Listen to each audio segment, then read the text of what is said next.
कहते हैं सखी से सूम भला जो तुरंत दे जवाब। चीन और भारत साथ आए हैं दक्षिण अफ्रीका के लिए। आखिर ये हृदय परिवर्तन कैसे हो गया, जबकि चीन के सबसे बड़ी ताकत के लिए भारत सबसे बड़ी चुनौती बना है। तो वहीं दूसरी तरफ कहते हैं ना, जो बोओगे वही काटोगे। अगले 5 साल में पाकिस्तान खत्म हो जाएगा और इसकी शुरुआत होती हुई दिख रही है। जिस तरीके से बवाल मचा है पाकिस्तान के अंदर, जानेंगे इन खबरों को विस्तार से। बात दक्षिण अफ्रीका की करें तो दक्षिण अफ्रीका में चीन ने अपना प्रभाव बढ़ाया था एक फोरम की स्थापना करके। चीन और अफ्रीका के बीच फोरम बनाया गया और इस फोरम के बाद ही चीन लगातार बढ़ोतरी करता चला गया। अब हाल ही में फिर से बैठक हुई अफ्रीका और चीन के इस फोरम की, जिसके बाद चीन को ये लगने लगा है कि भारत बड़ी चुनौती बन रहा है, तो कुछ ऑफर दो अफ्रीका को। जिसके तहत जैसा कि हमने आपको बताया, चीन ने ऑफर दिया वैक्सीन का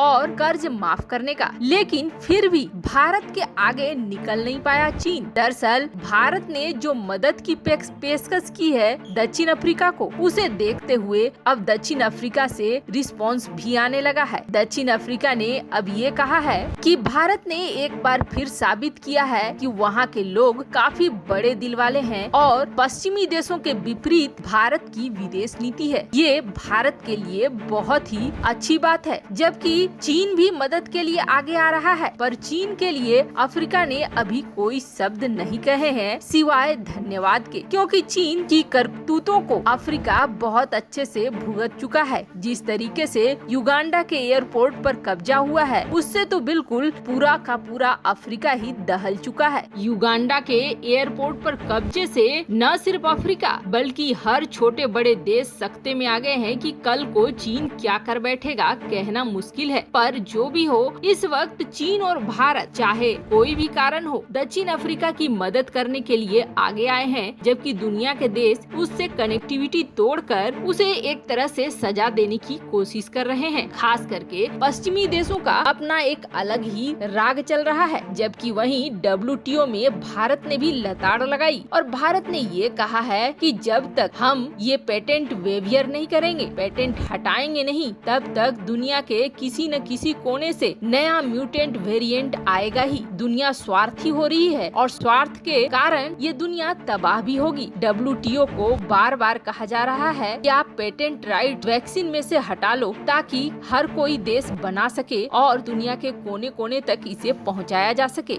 जब तक ऐसा नहीं होगा, तब तक ये महामारी पृथ्वी पर से जाएगी नहीं और असर ये होगा कि हर 6 महीने 4 महीने के बाद दुनिया को बंद होना पड़ेगा। इस वक्त क्रूड ऑयल की भी लागत गिरती जा रही है और अभी $60 प्रति बैरल पर आ चुका है। मतलब दुनिया एक बार फिर लॉकडाउन की तरफ बढ़ रही है। वैसे आपको बता दें, WTO में ज्यादातर विकसित देश हैं जो पेटेंट वेवियर के साथ हैं, पेटेंट के साथ हैं, जबकि अफ्रीका सहित कई देश हैं जो सैकड़ों की संख्या में हैं, जो भारत के साथ खड़े हैं कि पेटेंट राइट्स हटा लेने चाहिए। पर अभी भी WTO इस पर फैसला नहीं ले पा रहा है। ये पैसे कमाने के चक्कर में कहीं न कहीं न्योता दे रहे हैं बड़ी तबाही को। अब ओमिक्रॉन कितना खतरनाक है और किस तरीके का है, जो इनिशियल रिपोर्ट आई है उससे यही पता चला है कि ये 100 गुना तेजी से बढ़ता है। ऐसे में ये बहुत जल्द दुनिया के कई देशों तक पहुंच जाएगा, ये भी निश्चित है, क्योंकि ये 50 बार म्यूटेंट हो चुका है।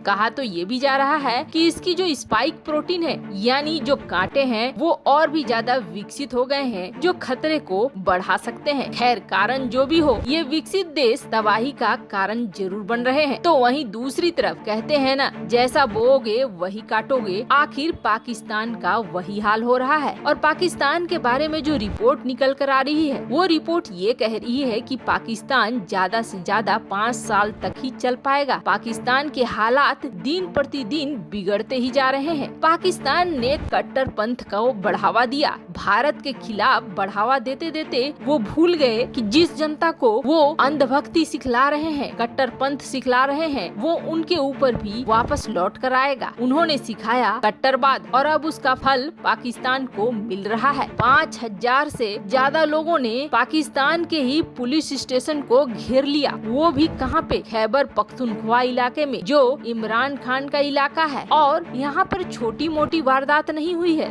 बल्कि ये सैंपल है है आने वाले समय का। दरअसल यहाँ पर जब हजारों लोगों ने इस स्टेशन को घेरा तो न सिर्फ घेरा बल्कि इसमें आग भी लगा दिया। अब भीड़ ये कह रही थी कि जल्द से जल्द हमें सारे लोगों को हवाले करो ताकि हम उन्हें ऊपर पहुंचा दें। अब क्या है कारण, तो कारण सुनकर आपको भी लगेगा कि ये बिल्कुल कट्टरवाद की तरह हर जगह फैल रहा है। पाकिस्तान तो एक मुस्लिम देश है, पर वहाँ भी इस तरह की बात क्या हो सकती है। दरअसल ये फैलाई गई कि कुरान का एक कॉपी जलाया गया है, जिसके बाद ये भीड़ वहाँ पहुँच गई। अब किसने फैलाया ये अफवाह या ये सच्चाई है, ये तो वही जाने। पर यहाँ हालात बहुत बुरे हो गए। लोग कुछ भी सुनने को तैयार नहीं थे, कुछ भी जानने को तैयार नहीं थे। अब यहाँ सीधे आग लगा दिया गया पुलिस स्टेशन को, थाने को, और पाकिस्तानी सेना कुछ नहीं कर पाई। अब जो लोग ऐसा कर रहे हैं, कहा जा रहा है कि वो तहरीके लबलेक पार्टी के हैं। हाल ही में तहरीके लबलेक पार्टी ने सरकार के ऊपर इतना ज्यादा दबाव बना दिया कि अब सरकार वही करने को तैयार है जो पाकिस्तान की ये पार्टी चाह रही है। और वहीं दूसरी तरफ टीटीपी यानी कि तालिबान पाकिस्तान वाला, वो भी अपना उधम मचा कर रखा हुआ है। जिस तरीके से इकोनॉमी गिर रही है और इसके बावजूद पाकिस्तान पैसे लगा रहा है दुनिया भर में ये प्रचार करवाने के लिए कि कश्मीर में गलत हो रहा है। और इसके लिए आपको बता दे पाकिस्तान लाखों डॉलर खर्च कर रहा है, जबकि घर के अंदर भूखमरी की स्थिति है। मतलब पूरी विदेश नीति चौपट हो चुकी है। जहाँ से पैसे आ रहे थे अमेरिका, वहाँ से पाकिस्तान ने दुश्मनी मोल ली और ये कोशिश की कि दगा देकर भी वो पैसे कमाते रहे, पर ऐसा हुआ नहीं। बाइडेन अफगानिस्तान से निकलने के बाद सब कुछ बंद कर चुके हैं, तो वहीं चीन लगातार अब जुर्माना पर जुर्माना ठोके जा रहा है। गिरती हुई अर्थव्यवस्था, घर में उपद्रव और चीन का जुर्माना। क्या लगता है आपको कि पाकिस्तान ज्यादा समय तक टिक पाएगा? एक तरफ तो IMF भी अब पाकिस्तान को लोन देने को तैयार नहीं है। जैसी जैसी शर्तें IMF पाकिस्तान के सामने रख रहा है, उसे पूरा करना बिल्कुल भी आसान नहीं है। कहीं न कहीं ये सच्चाई लगती है कि IMF के पीछे अमेरिका और कई शक्तियां हैं जो इस तरह की शर्तें पाकिस्तान के सामने रखवा रही हैं। क्योंकि आप देखेंगे यूक्रेन को इसी IMF ने तत्काल लोन दे दिया है, जबकि रूस के साथ यूक्रेन इस वक्त तनाव में फंसा हुआ है। वहीं पाकिस्तान के लाख मिन्नतों के बावजूद पाकिस्तान को लोन नहीं मिला है। वैसे आपको क्या लगता है? ये जो रिपोर्ट ये कह रही है 5 सालों के अंदर पाकिस्तान का हालत बहुत बुरा होने वाला है, क्या आप इससे सहमत हैं? कमेंट कर अपनी राय जरूर बताएं। जल्द मिलते हैं अगले वीडियो में नई खबर के।